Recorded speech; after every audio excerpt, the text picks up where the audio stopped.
बहुत समय पहले की बात है। एक राजा था जिसकी 7 सुंदर बेटियां थीं। वह उनसे बहुत प्यार करता था और उनकी हर जरूरत का ध्यान रखता था। एक दिन जब सभी खाने के लिए बैठे, राजा ने अपनी बेटियों से पूछा, बताओ तुम लोग मुझसे कितना प्यार करती हो। सबसे बड़ी बेटी बोली, पिताजी मैं आपसे गुलाब जामुन जितना प्यार करती हूँ। राजा खुश हुआ और उसे 4 गांव दे दिए। दूसरी बेटी बोली, मैं आपको बर्फी जितना प्यार करती हूँ। राजा ने उसे भी बहुत सारी जमीन दे दी। तीसरी बेटी ने कहा, मैं आपको इमरती जितना चाहती हूँ। राजा ने उसे भी बहुत दौलत दी। इसी तरह बाकी बेटियों ने भी अपनी बात कही और सबको इनाम मिला। सबसे छोटी बेटी की जब राजा ने उससे पूछा तो उसने मुस्कुराकर कहा, पिताजी मैं आपसे नमक जितना प्यार करती हूँ। ये सुनकर राजा गुस्से में आ गया। सब मुझे मिठाइयों से तुलना कर रही हैं और तुम नमक से। राजा ने उसे महल से निकाल दिया और कहा, अब कभी वापस मत आना। छोटी राजकुमारी जंगल में चली गई। उसने सूखे पत्तों और लकड़ियों से एक झोपड़ी बनाई और वहीं रहने लगी। एक दिन उसने रंग बिरंगे पंख जमीन पर बिखरे हुए देखे।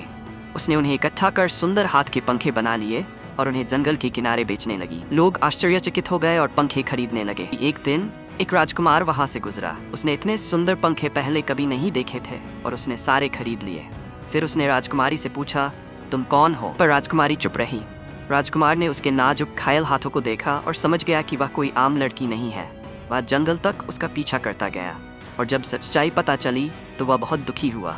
वह अपने माता पिता के पास लौटा और सारी बात बता दी। राजा और रानी को बहुत पछतावा हुआ और वे अपने बेटे की बारात लेकर जंगल पहुंचे। राजकुमार और राजकुमारी की शादी हो गई। राजकुमारी को अपने पिता की बहुत याद आती थी। एक दिन उसने राजकुमार से कहा, मैं अपने माता पिता को भोज पर बुलाना चाहती हूँ। राजकुमार ने शानदार दावत का आयोजन किया और राजा को बुलाया। सभी मेहमानों के लिए खाना रसोइये बनाएंगे, लेकिन अपने पिता और बहनों के लिए मैं खुद खाना बनाऊंगी। जब राजा और उसकी बेटियां खाने के लिए बैठीं, उन्होंने पहला कौर लिया और तुरंत उनका चेहरा बिगड़ गया।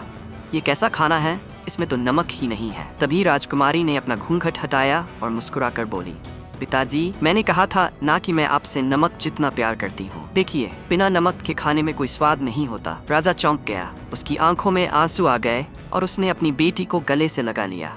बहनों ने भी माफी मांगी और राजकुमारी ने सबको खुले दिल से माफ कर दिया। पर अब सबको अपनी गलती का एहसास हो गया था।